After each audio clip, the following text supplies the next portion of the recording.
Вот она, абсолютно новая Audi Q3. Совершенно новое поколение. Все, что нужно знать об этой модели прямо сейчас. И, обещаю, будет очень интересно. Ведь за последние годы Audi немало критиковали за их интерьеры. И странно, но приятно. Интерьер этой Q3 оказался даже лучше, чем у более дорогих и крупных моделей марки. Почему так?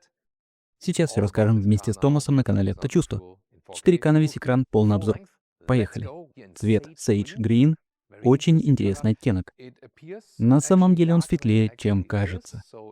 На улице, при дневном свете, он выглядит ярче, больше как светло-зеленый. А здесь, в студии, он скорее темно-зеленый. Огромные кольца Audi спереди. За ними спрятаны датчики. Размер примерно как туфли Лии. 41 по европейской системе или 9,5 по американской. Она даже приложила к ним ногу. Получилось забавно. Хотя мои все равно больше, я же Томас большая нога. Обратите внимание на максимально открытую решетку радиатора. Это исполнение S-Line. У нас и снаружи, и внутри версия S-Line. В нижней части рисунок в виде сот и черные акценты для контраста. Конечно, позже можно будет выбрать и базовую версию без S-Line. Что касается длины, у нас здесь 4 метра 53 сантиметра или 178 дюймов. Это примерно на 4 сантиметра или 1,5 дюйма больше, чем у предшественника. И вся эта прибавка только в переднем свесе. Колесная база не изменилась, просто передняя часть стала чуть длиннее. А это выглядит выигрышно с точки зрения дизайна, потому что автомобили с более длинным капотом просто смотрятся лучше. Это факт. Хотя с практической точки зрения это ничего не дает, просто визуально лучше. И неудивительно, что дизайнер этой машины не был итальянцем, может в этом и причина. Теперь про колеса от 17 до 20 дюймов. У нас установлены самые большие 20-дюймовые. Выглядят массивно, без сомнений. Конечно, стоит помнить, чем больше колеса, тем ниже комфорт. А чтобы сбалансировать этот эффект, можно выбрать адаптивную подвеску. Логика простая. Базовая подвеска, фиксированная спортивная или опциональная адаптивная. И теперь с двухклапанной технологией. С такой системой можно точнее регулировать характеристики и добиться большего диапазона между комфортом и спортивностью. Где мы это уже слышали? Конечно, Volkswagen Tiguan. Ведь это тоже родственная модель. Tiguan, Q3 и Cupra Terramar – все одна семья. Производить эту Audi будут в Венгрии, на заводе Audi, вместе с Cupra Terramar. Tiguan собирается на другой линии, но многие технологии у них общие. Например, двухклапанные амортизаторы DCC или DCC Pro, как их называют Volkswagen. Сзади тоже совершенно новый дизайн. Здесь тоже подсвеченные кольца Audi и сквозная световая полоса по всей ширине. Можно опционально заказать задние фонари OLED, потому что здесь сложная световая структура. Сначала поговорим о самих фонарях. Это органические светодиоды. Вот так они расположены. Посмотрите, какие они тонкие. Когда держишь их вот так, почти не видно, такие они узкие. OLED, потому что они содержат органические компоненты в химическом смысле. Не живые организмы, просто они имеют углеродную основу. Свет создается специальным полимером. Технология схожа с той, что используется в телевизорах и мониторах. Из-за этого задние фонари нужно герметизировать особенно тщательно. От пыли, дождя, льда, холода, жары и так далее. Они герметичнее, чем обычные, но доступны только как опция. Зато с ними сзади просто зрелищный эффект. Можно выбрать разные цветовые подписи и так далее. Логика такая. В базе обычный LED, средней комплектации LED с каскадными поворотниками. Они также входят в топовую LED-оптику. А вот OLED — это уже отдельная опция. Тут еще накладка в виде сот в S-Line. И никаких фальшивых выхлопов. Полиции по фейковым трубам сегодня можно отдыхать. Задняя часть — чистый, честный дизайн. Что касается передней оптики. Вот основная фара. В базе обычный LED. Далее идет LED+, где, как я уже говорил, появляются динамические поворотники и прочие эффекты. А поверх этого опциональная цифровая матричная технология. Цифровая? Что это значит? Это просто высокое разрешение и множество отдельных пикселей, которые могут даже проецировать изображение на дорогу. Связки с системами помощи водителю. Например, световые ковры, подсказывающие, что происходит на дороге. Это не обязательная функция, но она превосходит то, что, скажем, предлагает Tiguan или Terramar. Базовое оборудование у них по сути одинаковое, но Audi применяет его иначе, предлагает больше возможностей. Интересная находка, почти как у Rolls-Royce. Колпачки на колесах Audi всегда остаются в вертикальном положении, когда машина стоит. И звучит это круто. И выглядит интересно, особенно на камере. Лия сказала, что в движении это почти как символ бесконечности, когда они вращаются быстро. Когда заскучаешь на парковке, вот тогда самое то. Детям точно понравится, это я вам обещаю. Очень интересная и важная деталь. Из первого пакета Tech Grade. Здесь переднее стекло имеет двойное ламинирование, а вот заднее нет. Тем не менее, стекло в этой версии немного толще, чем в стандартной комплектации.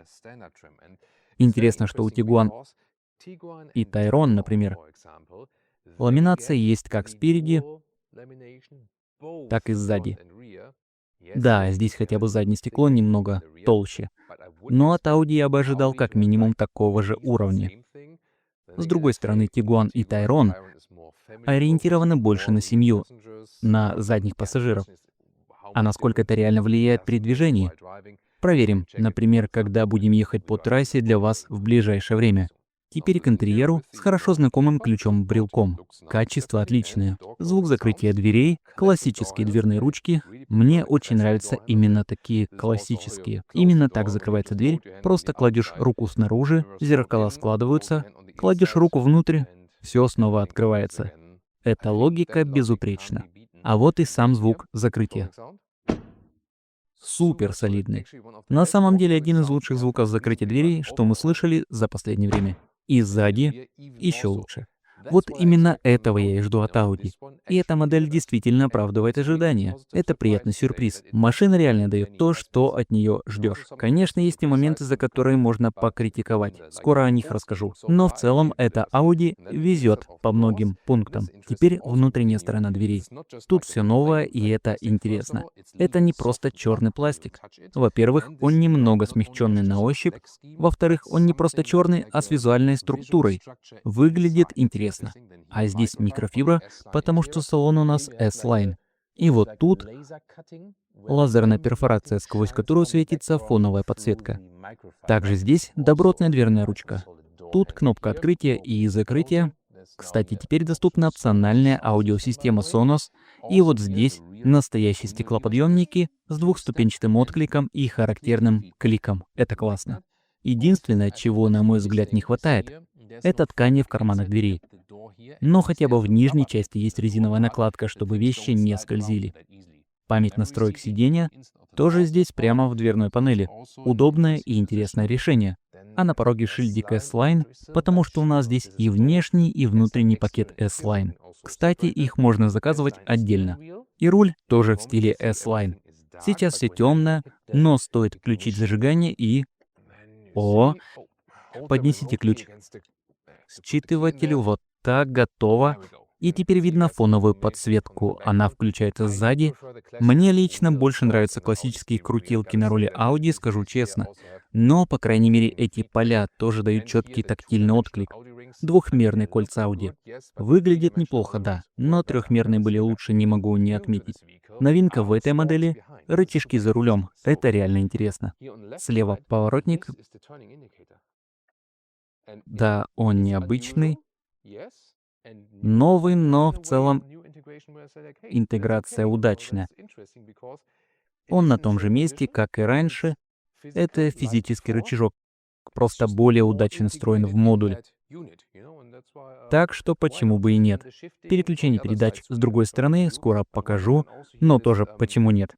А вот здесь отдельный рычаг для адаптивного круиз-контроля. Он остался без изменений. Есть и декоративные элементы под алюминий, такое тоже можно приобрести. Это, конечно, не настоящий алюминий, но смотрится хорошо. Также доступна отделка под дерево. Теперь про сиденье. Это топовые спортивные кресла. Самый высокий уровень комплектации. В центре плотная микрофибра, мягкая, почти бархатистая. По бокам ткань, плюс акценты в области плеч. В целом есть базовое сиденье и спортивное с разной эргономикой.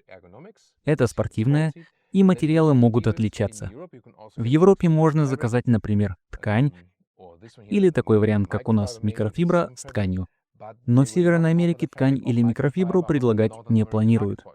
На мой взгляд, это ошибка, потому что остается только вариант с натуральной кожей и кожзамом. А, скажем, у BMW есть полностью искусственная кожа высокого качества, с лучшей долговечностью. Так что да, здесь есть свои плюсы и минусы. Хороший выбор для Европы, не очень для североамериканского рынка. Руль, кстати, можно заказать в версии без кожи для тех, кто предпочитает этично чистые материалы. Говорят, такой вариант должен быть доступен в конфигураторе. А здесь вверх-вниз, вперед-назад. Очень удобная регулировка. И обратите внимание, вся консоль движется вместе с рулем. Это действительно интересно. Дизайн свежий, современный. И вот еще, управление дворниками находится вот здесь. Просто поворачиваешь и все. И знаете, почему бы и нет? Это что-то новое. Иногда в машинах появляется что-то новое, и ты такой, зачем это сделали? Никто не просил, и вообще неудобно. А тут наоборот. Да, это новое, но логичное. Не нужно переучиваться. Сразу понятно, что и как работает. И это здорово. Добро пожаловать в совершенно новый кокпит. При росте 1,89 м или 6 футов 2 дюйма свободного места еще полно. Скоро расскажу подробнее про возможную панорамную крышу, когда дойдем до задней части. А вот этот новый дисплейный блок, с одной стороны, знаком по другим новым моделям Audi, справа 13-дюймовая мультимедиа, слева приборка на 12 с чем-то дюймов. Они объединены в один визуальный блок, но приложение и расположение немного иные. Это будет очень интересно, обещаю. В этой комплектации верхняя часть панели с отделкой микрофиброй. Здесь снова глянцевая декоративная вставка. Но, как я слышал, доступен и вариант под дерево. Я бы выбрал именно его, особенно если будет матовый. Посмотрим в конфигураторе позже. Здесь приятный звук при открытии и закрытии дефлекторов справа. Подсветка встроена аккуратно сплошной линией. Бардачок с доводчиком, все как надо. А это салфетка для ухода за глянцевыми поверхностями. И звук закрытия тоже приятный. Кстати, у этих сидений можно выдвинуть переднюю секцию подушки для большего удобства. Изофикс есть уже на переднем пассажирском сиденье, извините. Больше элементов атмосферной подсветки прямо здесь по бокам. И думаю, с этого ракурса теперь еще лучше видно, как реализована подсветка на внутренних панелях дверей. Через микрофибру с лазерной перфорацией выглядит действительно круто. Да, для меня в центральной консоли слишком много глянцевого черного, однозначно. Но вот эту крышку можно сдвинуть, удобно. Здесь площадка для беспроводной зарядки смартфона с активной вентиляцией и 2 USB-C порта. А если все это закрыть, интерьер становится более чистым визуально. Кстати, в Германии недавно ужесточили штрафы за использование телефона за рулем. С одной стороны, кажется странным, ведь в машине можно есть, курить, копаться в мультимедиа, а телефон под запретом — противоречие. Но, с другой стороны, были аварии, где люди погибали. Невинные люди. Просто потому, что кто-то отвлекся на телефон. Так что, возможно, идея с высокими штрафами правильная. Ведь тянет же, правда? Хочется глянуть, что там в телефоне. Поэтому надо себя воспитывать. За рулем не надо. Попроси пассажира. Или пользуйся CarPlay, он ведь есть. Или есть что-то срочное, просто остановись у обочины. Так что возможность закрыть эту нишу реально полезна. Получается аккуратно. Здорово, что у нас все еще есть физическая крутилка громкости. Вот она. А вот так смена трека. Кнопка старт-стоп. Электрический ручник. Держатели для напитков с адаптивной четырехточечной конструкцией. Удобно. А вот эта накладка микрофибровая, достаточно мягкая для локтя. Поднимаем подлокотник, и вот больше места внутри. В передней части немного шире. Можно ли регулировать высоту? Проверим. Да, можно, но выдвигать вперед нельзя. И еще классная вещь. Здесь справа есть горячая клавиша доступа к ассистентам. Нажимаете, и можно сразу отключить некоторые системы. Например, звуковое предупреждение о превышении скорости. Все четко отображается на дисплее. 2 клика и готово. Можно также назначить эту функцию на кнопку «Избранная» на руле, и тогда одним нажатием выключается тот самый бип-бип-бип. Несколько таких вариантов — отличный шаг вперед. Мне нравится, когда про такие мелочи думают. Посмотрите, здесь тоже микрофибровая накладка, прожимается внутрь, как мягкая подушка для колен, слева и справа. Очень приятно на ощупь. Я обожаю такое внимание к деталям. Это и есть настоящее качество сборки. Теперь взгляд с места водителя. Очень интересно. Если нажать и поддержать кнопку «Избранная», открывается меню, где можно индивидуально настроить, какую функцию ей назначить. Классная штука. И вот здесь, как я уже показывал, кнопка, с помощью которой можно напрямую включать или выключать ассистенты. Переключение режимов движения находится в нижней части, не нужно заходить в экран, удобно. А вот и мультимедиа на основе Android на борту. Посмотрите на эти визуализации. Раньше все подобное в системах тормозило, но теперь отличное разрешение и высокая скорость отклика смотрится отлично. Причем не нужно подтверждать выбор в экране, можно просто продолжать листать, управляя прямо отсюда. Какие красивые ножки. Привет. Спасибо за съемку сегодня и, конечно, за свет. Хотя он тебе и не нужен, ты и так сияешь. Но вернемся к обзору. Очень важный элемент — рычажок управления трансмиссией. Смотрите, драйв, реверс, или вот режим S, парк. Почему бы и нет? Отличная интеграция. Есть тактильный отклик. Идея новая, но понятная. Не требует привыкания. Сразу ясно, что делаешь. Наконец-то новое решение, которое действительно имеет смысл. Теперь про приборы. И, пожалуй, лучшая новость. Возвращение цифрового, аналогового тахометра. Да, спасибо, Audi. Мы просили, и вот он снова с нами. Также, конечно, можно опционально добавить проекционный дисплей.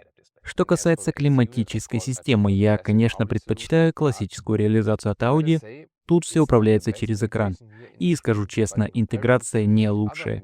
Но если сравнивать с другими новыми моделями Audi, здесь блок расположен чуть выше. В других машинах рука находилась тут, и я думал, как вообще до него дотянуться. Здесь не идеал, но пользоваться проще. Можно, скажем, раздвинуть пальцы, не выворачивая кисть, уже плюс в сравнении с другими новыми Audi. Тут можно включить подогрев сидений, хотя, конечно, жаль, что убрали лучшую климатическую панель всех времен. Я надеюсь, когда-нибудь она вернется. Но, как я и сказал, по сравнению с другими новыми Audi, здесь все реализовано немного лучше. Заднее сиденье, двери открываются достаточно широко. Удобно. Здесь приятная микрофибра, а также встроенная ручка для захвата. Очень удачное решение. Верхняя часть двери с немного смягченным материалом, мягкий на ощупь, и при этом не выглядит как обычный черный пластик. Как и спереди, тут есть визуальная структура. И снова вставка из микрофибры. Да, вот здесь покрытия нет, но в нижней части есть резиновая накладка, чтобы вещи не скользили. А теперь сами задние сиденья. Здесь установлена сдвижная скамейка, очень круто. Скоро покажу ее в деталях, когда перейдем к багажнику, а пока вот так. Двигается примерно на 17 сантиметров вперед и назад. Изофикс снаружи по краям. Есть и петли для складывания кресла. И можно регулировать угол наклона спинки. Также у нас здесь топовая конфигурация задних сидений, микрофибра и ткань. И снова хочется обратиться к североамериканским зрителям. Может, скажете своим дилерам Audi, что вы тоже хотите видеть такую отделку? Потому что Audi USA говорит, нет, наши клиенты этого не хотят. Но я думаю, многим это действительно нравится. А вы как считаете? Спинка делится в пропорции 1/3, 2/3, то есть можно двигать только большую часть вперед и назад. Вот здесь подстаканники с адаптивной конструкцией. Отличное качество сборки, приятная тканевая вставка. А еще люк для лыж. Вот эта часть складывается отдельно. В средней части два разъема USB-C. А вот здесь отдельный дефлектор вентиляции с приятным щелчком при регулировке, вот так. А внизу, когда машина заведена, оно работает даже сейчас. Это сенсорная панель, но с тактильной обратной связью. Есть щелчки и так далее. Ой, надо убавить поток воздуха, а то в салоне становится слишком шумно. Теперь про пространство. Вот положение сиденья, как если бы я сам ехал за рулем, и я влезаю. Что до места для ног, это не самый просторный кроссовер. Но здесь углубление в правильном месте, так что у меня еще остается немного пространства. А пол достаточно низкий, что для современных автомобилей действительно важный фактор. А по высоте, при росте 1,89 м, 6 футов 2 дюйма над головой остается запас. Важно отметить, здесь можно заказать панорамную крышу, и не просто стеклянную панель, а такую, которая действительно открывается и пропускает воздух. И это сейчас важно упомянуть. В эпоху, когда большинство панорамных крыш глухие и не открываются вовсе. Вот что я имею в виду, когда говорю про внимание к деталям. Смотрите, задняя дверь изнутри, и вот тут на ручке есть подсветка. Хорошо, что об этом тоже подумали. А теперь багажник. 490 литров. И я хочу извиниться. В некоторых из недавних видео, в один из дней, когда мы снимали Toyota, 5 машин, 2 языка, и я забыл указать стандартную длину багажника. Для меня это, я буквально весь день переживал, правда, мне было так неловко. Такое не должно повториться. Конечно, за все эти годы я сделал, наверное, около 2500 обзоров, и думаю, только в 2 я допустил такую ошибку. Но сегодня все будет обязательно.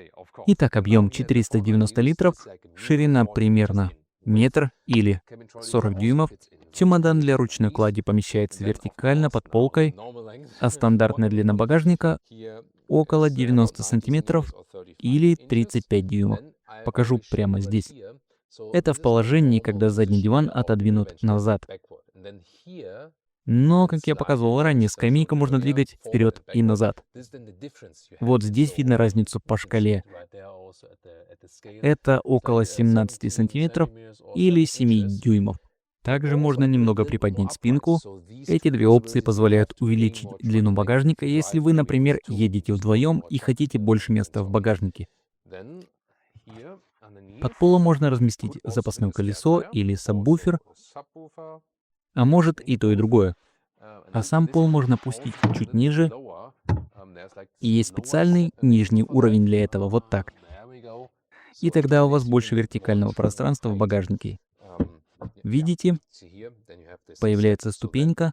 Такой вариант тоже возможен. А теперь общая длина багажника. Для этого нужно снять вот эту полку. И да, должен признаться, недавно мы снимали Renault Austral, и там с нижней части пошли занозы. И я потом 2 недели ходил с занозой в пальце. Всего, наверное, штук 12 или 13. Так что обязательно обращайте внимание, из чего сделаны эти полки. Но тут все хорошо. Производит хорошее впечатление, так что на этот раз мои пальцы в безопасности. Теперь видно больше пространства багажника и еще максимальная высота, то есть верхний просвет, если можно так выразиться. Она составляет 80 сантиметров или 31 дюйм. Это отличный показатель для нижнего положения пола. Действительно круто. Теперь покажу, насколько все здесь гибко. Вот я сдвигаю скамейку вперед, и видно, как меняется угол наклона спинки. Одна в более вертикальном положении, другая откинута назад. Можно поставить так, или даже вот так. Есть такие варианты. Ну или просто вернуть все обратно в стандартную позицию для пассажиров. Сложить спинки полностью тоже можно, работает отлично. Вот здесь видно, что она фиксируется. А чтобы снова разблокировать, нужно потянуть за лямку. Люк для длинномеров тоже есть. Складывается только вот эта центральная часть. Теперь о полной длине: 1 метр 75 сантиметров или 69 дюймов, или 1 метр 73 сантиметра или 68 дюймов, зависит от того, где именно закрывается дверь багажника. В идеале надо измерять внутри, когда дверь закрыта. Обычно она закрывается где-то вот здесь, перед краем, так что, да, думаю, разница в 1-2 сантиметра не сыграет большой роли. И в обоих случаях видно, что переход от пола багажника к спинкам сидений выполнен аккуратно. Даже если пол стоит в нижнем положении, все равно переход к сиденьям остается плавным. Они это продумали и сделали конструкцию гибкой. Очень хорошее решение на самом деле. А если поднять пол в верхнее положение, тогда переход становится еще ровнее. Двигатели. Начнем с самого желанного, он как раз под капотом этого автомобиля.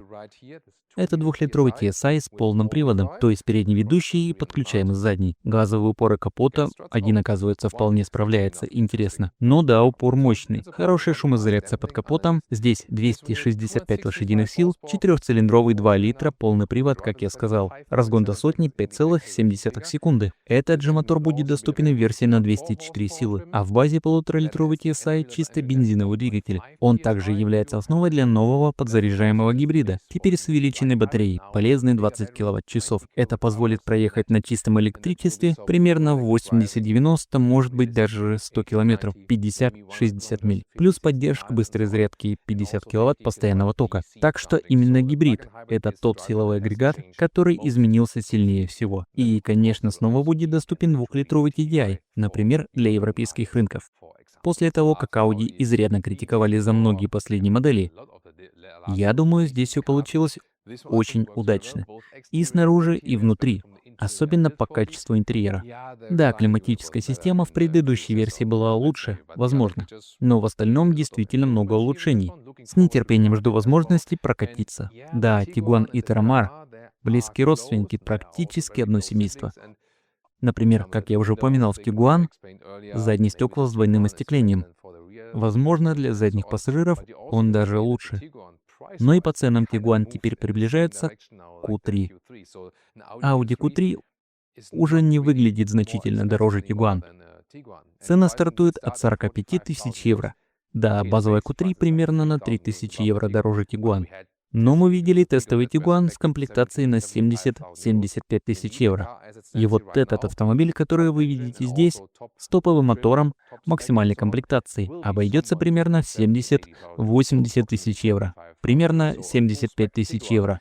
Так что полностью укомплектованный Tiguan уже почти на том же уровне, что и Audi. Разумеется, все зависит от условий лизинга. А вы согласны с тем, что эта новая Q3 действительно удалась?